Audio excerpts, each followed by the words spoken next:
Picture this, it's 1944, and German commanders are frantically pulling their forces back from what they believe is an overwhelming Allied assault. Soldiers retreat in chaos, abandoning strategic positions. Intelligence reports flood in about a massive enemy offensive. There's just one problem: the battle they're fleeing from doesn't exist. It never did. This is the story of how a simple radio broadcast convinced an entire German division to surrender ground without a single shot being fired, and how the Allies turned thin air into one of the most successful psychological operations of World War II. If you're fascinated by the hidden tactics that changed the course of history, hit that subscribe button and ring the bell, because today we're diving deep into one of WWII's most brilliant deceptions, where words proved mightier than bombs. Chapter 1: The Ghost Army's Secret Weapon. The year was 1944, and World War II had reached a critical turning point. As Allied forces pushed deeper into Nazi-occupied Europe, they faced a daunting challenge. How do you fight an enemy with more troops, better positioning, and intimate knowledge of the terrain?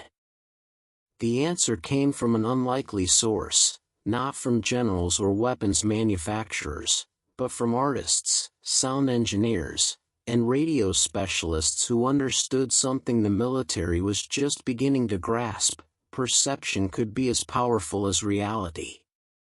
Enter the 23rd Headquarters Special Troops, better known as the Ghost Army. This wasn't your typical military unit. Among its ranks were fashion designers from New York, painters who'd studied at prestigious art schools, and sound technicians from Hollywood studios. Their mission wasn't to kill, it was to deceive. While most soldiers carried rifles and grenades, these men wielded paintbrushes, inflatable tanks, and most importantly, radio equipment capable of broadcasting elaborate fabrications. The concept of psychological warfare wasn't entirely new, but the Ghost Army took it to unprecedented levels. They'd already proven their worth with visual deceptions: inflatable Sherman tanks that could fool aerial reconnaissance, fake insignias that suggested entire divisions where only companies existed, and sound trucks that played recordings of tank movements and troop buildups. But their radio deception unit, officially known as the Signal Company Special, represented something far more sophisticated: the ability to plant false information directly into enemy intelligence networks. The radio deception teams understood a fundamental truth about warfare: armies don't just fight with bullets, they fight with information. Every radio transmission, every coded message, every routine communication created a picture of military reality. And if you could manipulate that picture convincingly enough, you could make your enemy see ghosts, fear shadows, and most critically, make decisions based on threats that existed only in carefully crafted broadcasts. By late 1944, as the Allies advanced toward the Rhine, the Ghost Army had refined their techniques to an art form. They'd learned to mimic the radio signatures of specific units, replicate the communication patterns of different divisions, and create entirely fictional military formations that seemed utterly real to German intelligence officers listening in. The stage was set for their most audacious deception yet, a battle that would rage across the airwaves while the ground remained eerily silent, and German forces would retreat from an enemy that existed only in electromagnetic waves. Chapter 2: Inside the German Listening Posts. To understand why the fake broadcast worked so devastatingly well, we need to step into the boots of the German intelligence officers who fell for it. By 1944, the Wehrmacht's intelligence apparatus had become increasingly desperate and increasingly credulous. The war was turning against Germany, and every scrap of information about Allied movements took on life-or-death significance. German radio intelligence units, known as Funkaufklärung, had established listening posts throughout occupied territories and along the front lines.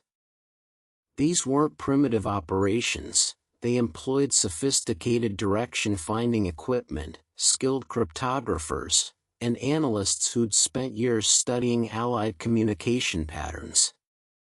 They could triangulate radio sources, identify units by their transmission characteristics, and piece together enemy order of battle from fragments of intercepted communications. In theory, they were formidable. In practice, they were exhausted, under-resourced, and operating under immense pressure to provide actionable intelligence to commanders who were losing ground daily. The German listening posts operated on certain assumptions that the Ghost Army had carefully studied. First, they believed that radio traffic volume correlated with military activity. More transmissions meant more troops, more planning, more danger. Second, they trusted their ability to identify legitimate Allied units by their unique fists, the distinctive sending styles of individual radio operators, as recognizable as handwriting. Third, and most crucially, they assumed that the Allies wouldn't waste resources on elaborate radio deceptions when real military operations already generated plenty of genuine traffic to monitor. These assumptions made them vulnerable. The Ghost Army had spent months cataloging the radio signatures of real Allied units. They knew how the 9th Armored Division communicated, what frequencies the 2nd Infantry Division preferred, and how corps-level commanders structured their command networks. More than that, they understood the patterns, the increase in radio traffic before an offensive, the specific protocols for artillery coordination, the emergency frequencies activated during combat operations. They could replicate all of it with stunning accuracy. But there was something else working in the Ghost Army's favor: confirmation bias. By late 1944, German intelligence was primed to expect Allied offensives. Every piece of information was filtered through the lens of an army under siege, an army that knew the end was approaching but not when or where the hammer would fall. When German listening posts intercepted radio traffic suggesting a major Allied assault, they weren't skeptical, they were terrified. Their reports raced up the chain of command, each level adding urgency and certainty to what began as fragmentary intercepts.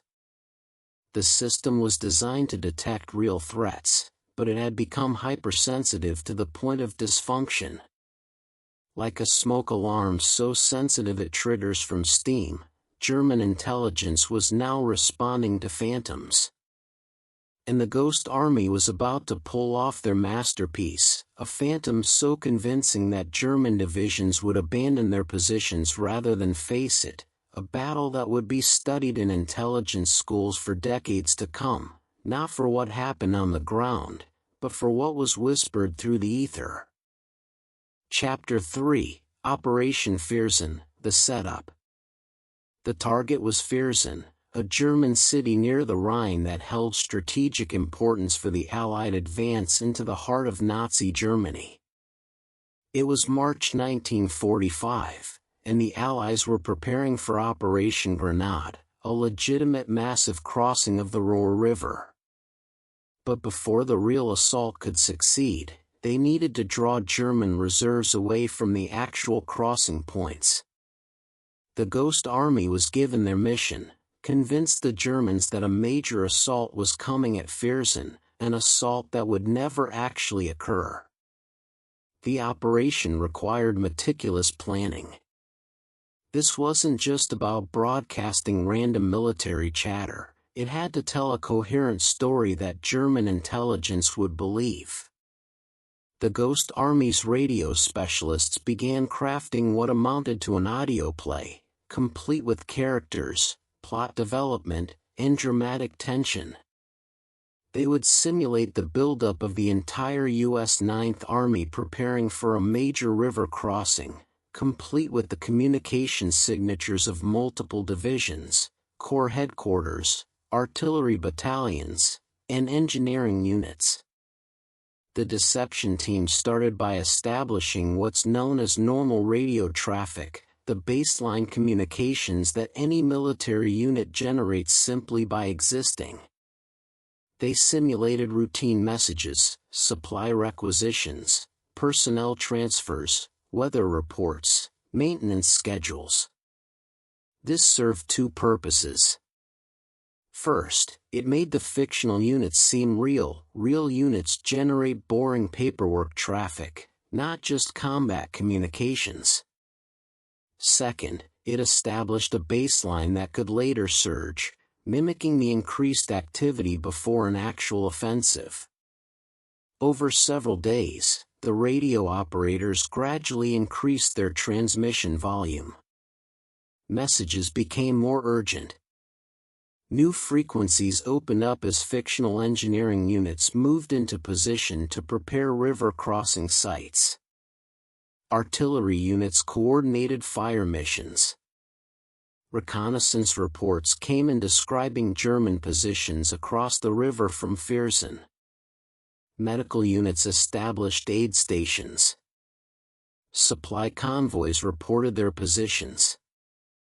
It was a symphony of deception, each instrument playing its part to create the sound of an army preparing for battle. The Ghost Army added sophisticated touches that demonstrated their deep understanding of German intelligence methods. They knew the Germans would use direction-finding equipment to locate transmitters, so they physically moved their radio trucks to create the illusion of units repositioning closer to Viersen. They varied transmission times to match the schedules of the real units they were impersonating. They even included the occasional security lapse, a transmission that revealed slightly more than it should have, knowing that German intelligence would trust intercepted secrets more than official communications. Meanwhile, the real Ninth Army was preparing to cross the Ruhr River at completely different locations, miles away from where the Ghost Army was directing German attention. The stage was set. The actors were in position. The script was written.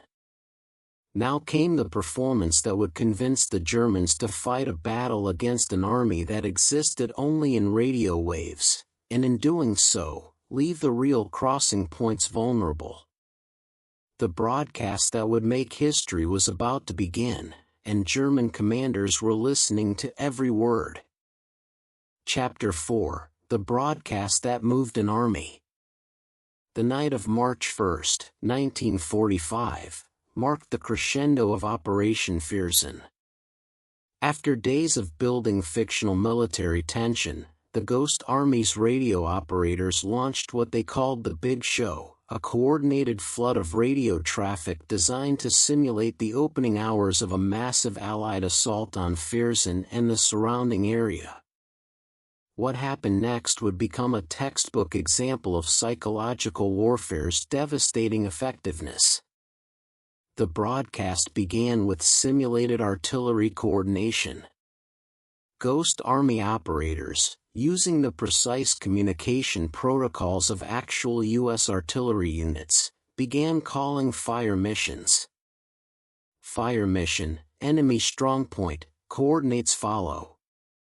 The transmissions contained technical details that only genuine artillery officers would know: ammunition types, gun elevation angles, wind corrections. German listening posts picked up every word. Within their command bunkers, intelligence officers began plotting the coordinates on their maps. A clear picture emerged. The Americans were softening up defenses around Viersen in preparation for an assault. Then came the engineering units. The Ghost Army broadcast frantic communications about bridge construction, river crossing equipment being moved into position, and obstacles being cleared. They simulated the distinctive radio chatter of combat engineers under pressure, technical, urgent, packed with military jargon. Bridge Site 1, this is Bridge Site Command. Enemy fire incoming on north approach. Requesting suppressive fire, grid coordinates. To German intelligence, this could only mean one thing: the Americans were attempting a contested river crossing at multiple points around Viersen. The genius of the operation lay in its layers. The Ghost Army didn't just broadcast fake messages, they created an entire ecosystem of communications that corroborated each other. When the simulated engineering unit called for suppressive fire, the simulated artillery unit responded. When fictional infantry companies reported their positions, fictional supply units acknowledged their requests for ammunition. Medical units set up casualty collection points. Headquarters elements issued orders and received status reports. It was a complete, self-consistent alternate reality, broadcast directly into German intelligence networks. As the night wore on, the Ghost Army escalated the fictional battle. Radio operators simulated combat communications, units calling for reinforcements, reports of German counterattacks, urgent requests for air support. They replicated the chaos of actual combat, including overlapping transmissions, communication breakdowns, and the controlled panic of units under fire. German intelligence officers, listening to what they believed was a genuine battle unfolding, began reporting up their chain of command: the Americans are attacking Viersen in force. The German response was exactly what the Allies had hoped for. Wehrmacht commanders, believing they faced a major Allied assault at Viersen, began redirecting reserves to defend against this perceived threat. Panzer units that had been positioned to defend against the real Allied crossing moved toward Viersen. Infantry divisions repositioned. Artillery batteries redirected their fire.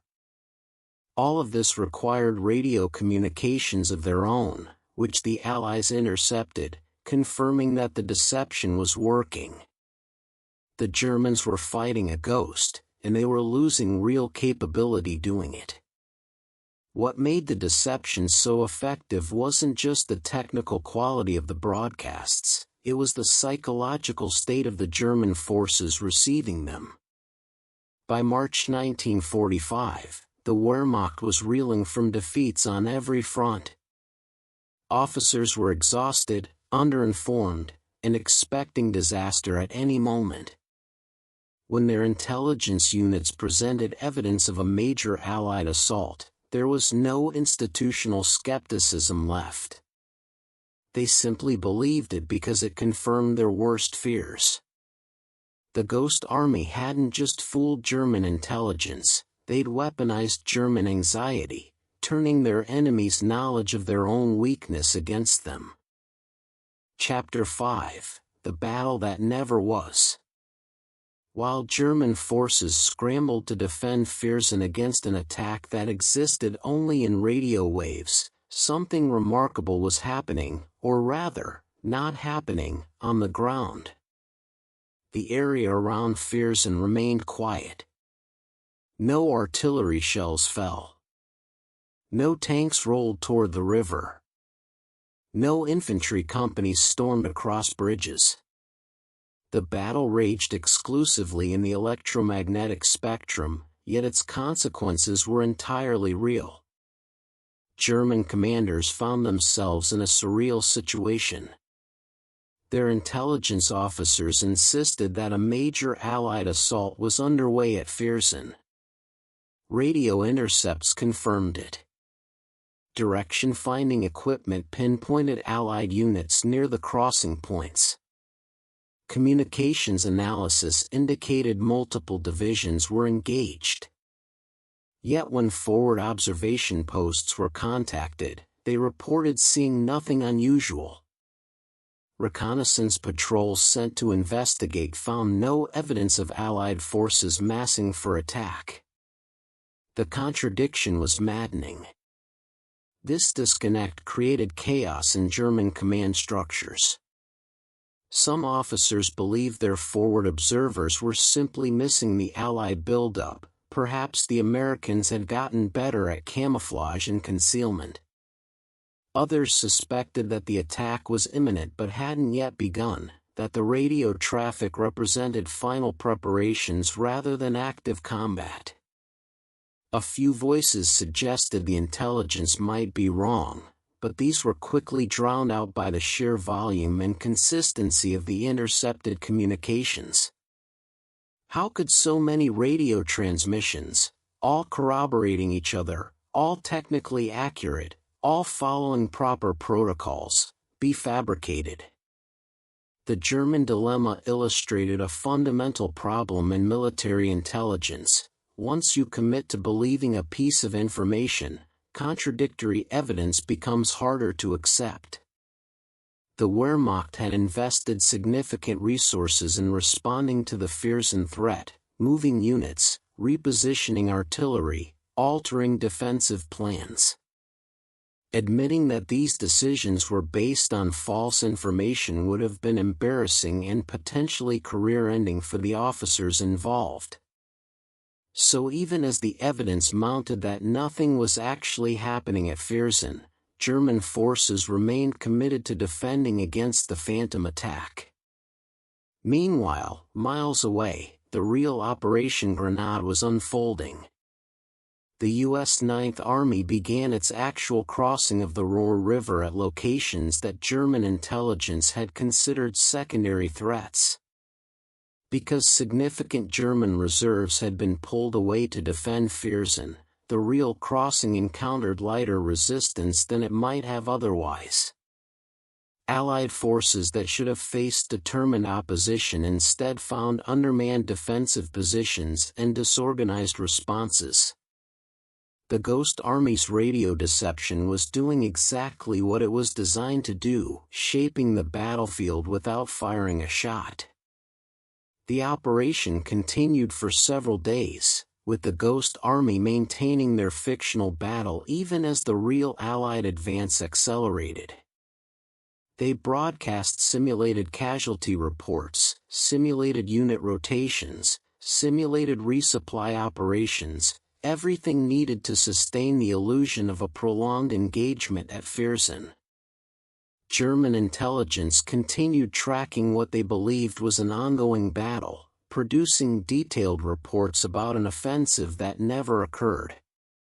By the time German commanders realized they'd been deceived, Allied forces had secured their real objectives and were advancing deep into German territory. The aftermath revealed the operation's devastating effectiveness. Post-war analysis showed that German forces had committed approximately 2 divisions' worth of troops and resources to defending against the Viersen attack, forces that could have significantly strengthened resistance to the real Allied crossing.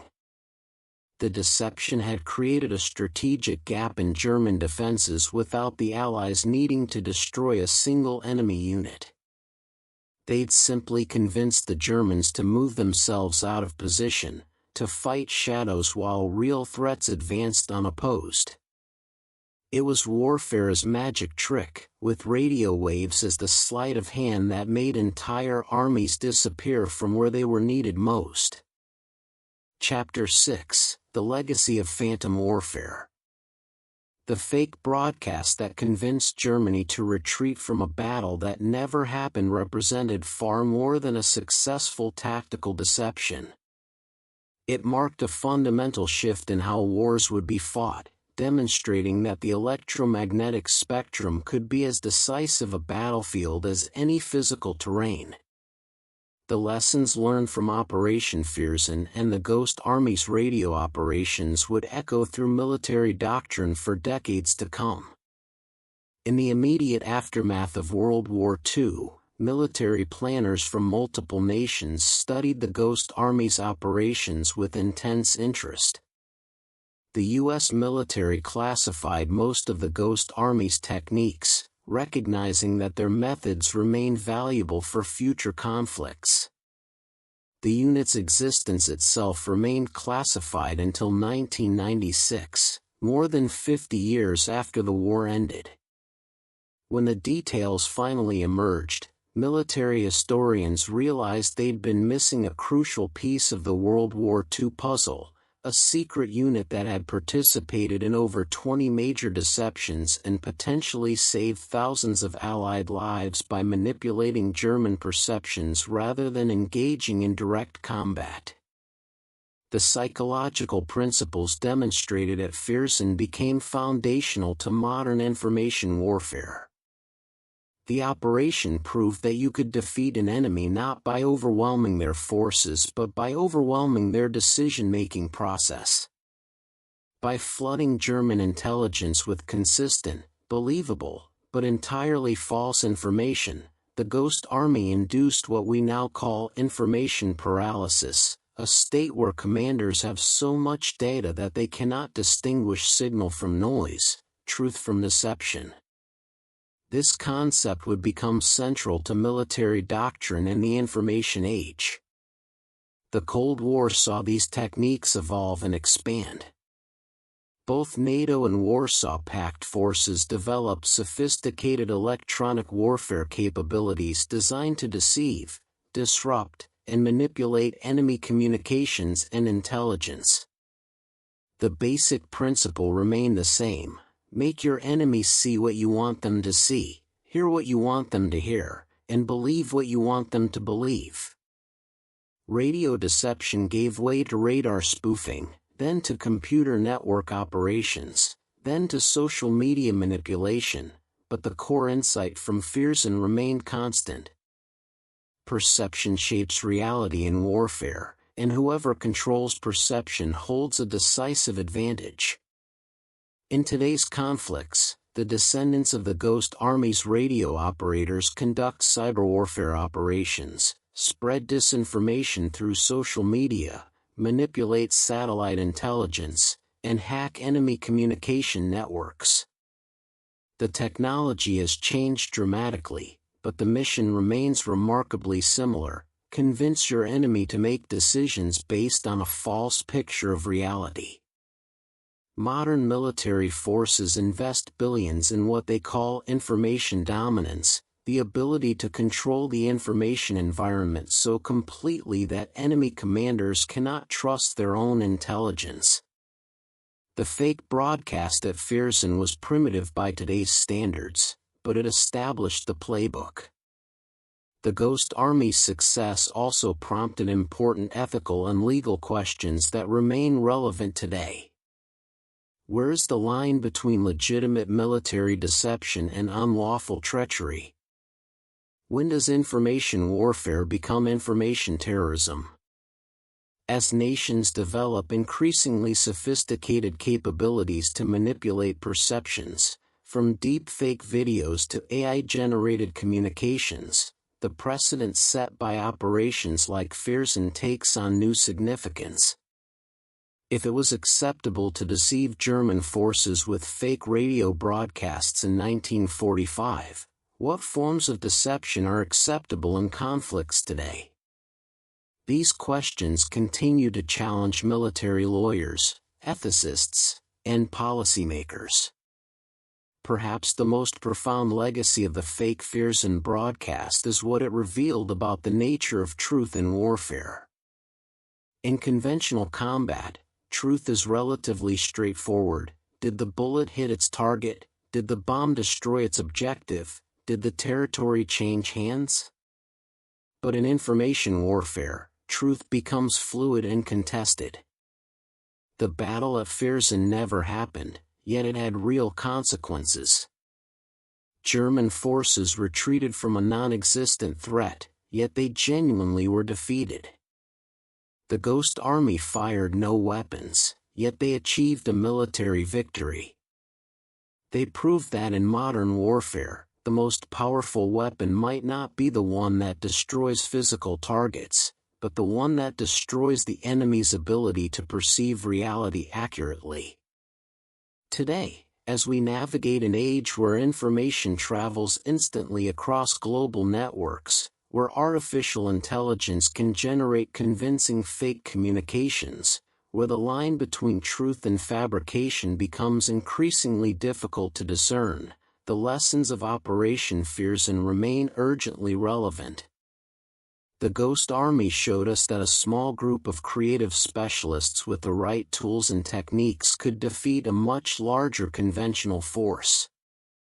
They didn't win by being stronger or more numerous, they won by being more clever, by understanding that wars are fought not just on physical battlefields but in the minds of commanders making decisions based on what they believe to be true.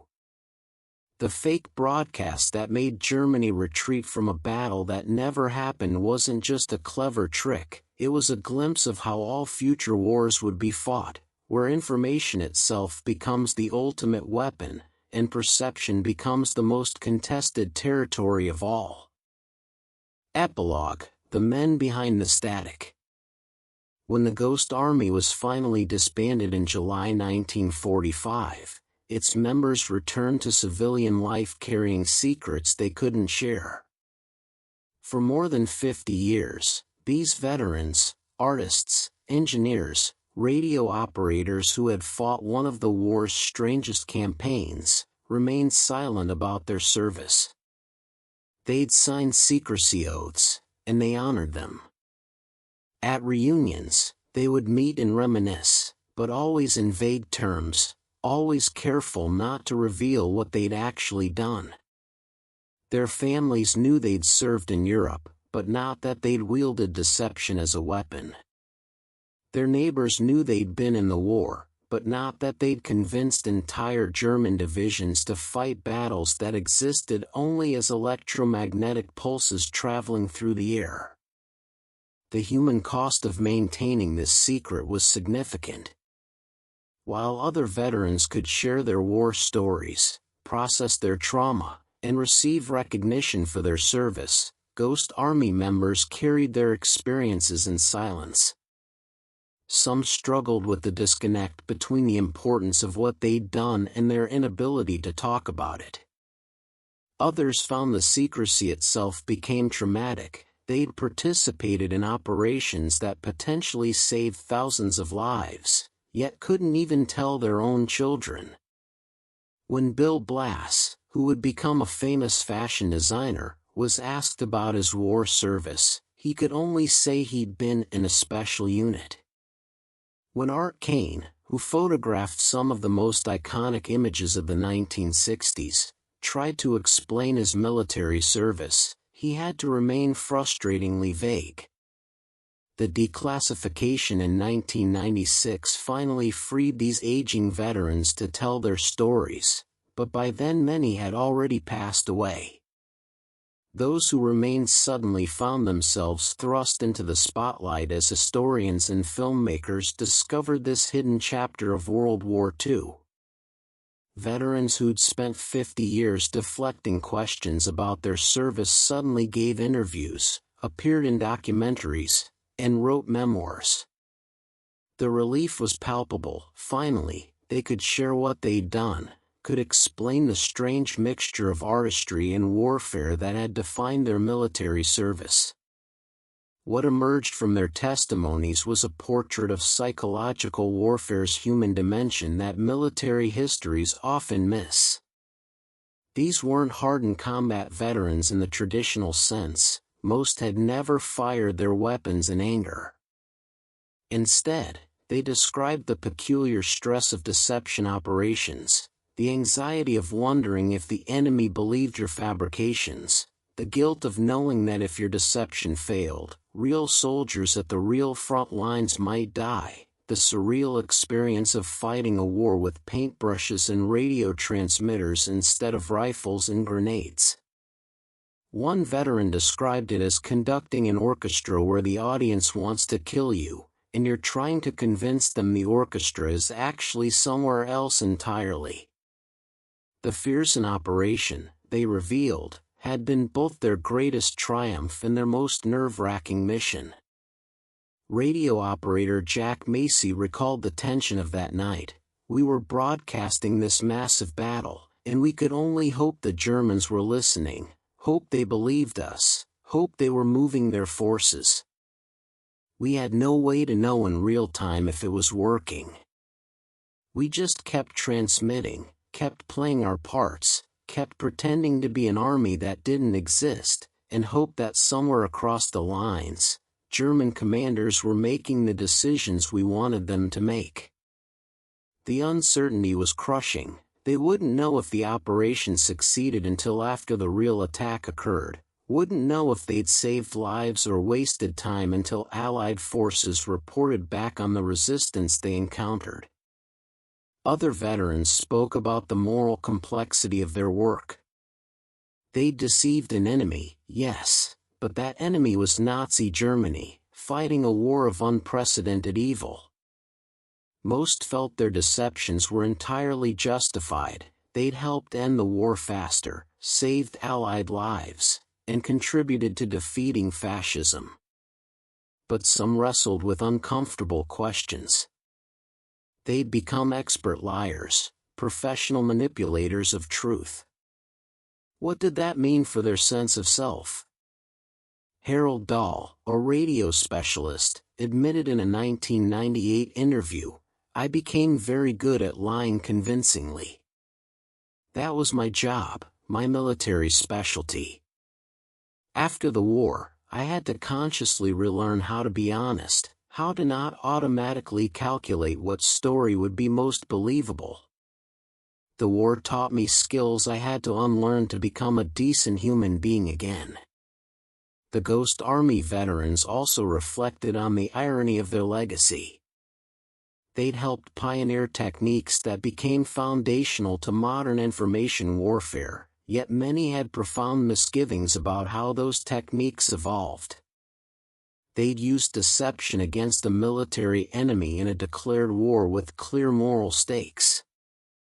But as they watched information warfare tactics spread to peacetime, to politics, to commercial manipulation, to cyber attacks on civilian infrastructure, some wondered if they'd opened a Pandora's box. Veterans who'd helped prove that carefully crafted lies could defeat military forces now watched as those same principles were weaponized against democratic processes, public health initiatives, and social cohesion. Yet despite these reservations, most Ghost Army veterans remained proud of their service. They'd fought a strange war, but they'd fought it well. They'd proven that creativity could be as valuable as firepower, that intelligence could defeat strength, that a small group of dedicated specialists could achieve what entire divisions might not. At their final reunion in 2013, fewer than a dozen veterans remained alive. They gathered not as soldiers, but as what they'd always been, artists, thinkers, creative minds who'd briefly turned their talents toward winning a war. They'd created illusions, broadcast lies, and deceived an enemy into defeat. They'd made Germany retreat from a battle that never happened, and in doing so, they'd changed warfare forever. The last known surviving member of the Ghost Army's radio deception unit, Bernie Bluestein, passed away in 2020 at age 96. In his final interviews, he returned repeatedly to the Fearsome operation. "We were kids, really," he said. "Kids with radio equipment and a crazy idea that we could fool the German army. And it worked. God help us, it actually worked."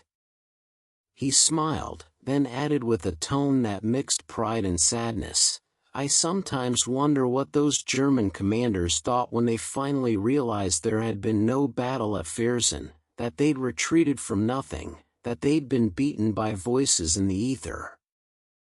I wonder if they felt foolish, or angry, or if maybe, just maybe, some of them felt a grudging respect for the cleverness of it." We never killed anyone, you see. We just convinced them to move. In a war as terrible as that one, I suppose that's something to be proud of. We won by making people believe something that wasn't true. Whether that makes us heroes or something else, I've spent 75 years trying to decide.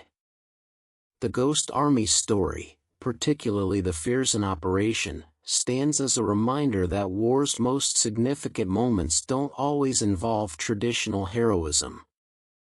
Sometimes they involve anonymous specialists in radio trucks, broadcasting carefully crafted lies into the darkness, hoping their enemy is listening and believing. These men didn't storm beaches or capture territory. They captured something more elusive and perhaps more valuable. They captured German attention, German resources, and German decision-making, turning all of it away from where it was needed most. The battle that never happened at Fearsome was won by men whose names few people know, using weapons most people don't understand, achieving victory in a dimension most people can't see. That it worked at all seems almost impossible. That it worked so well changed the course of the war. And that its lessons remain relevant 8 decades later, in an age of deep fakes, disinformation, and digital deception, suggests that those anonymous radio operators broadcasting phantom battles into the night weren't just winning a war. They were showing us the future.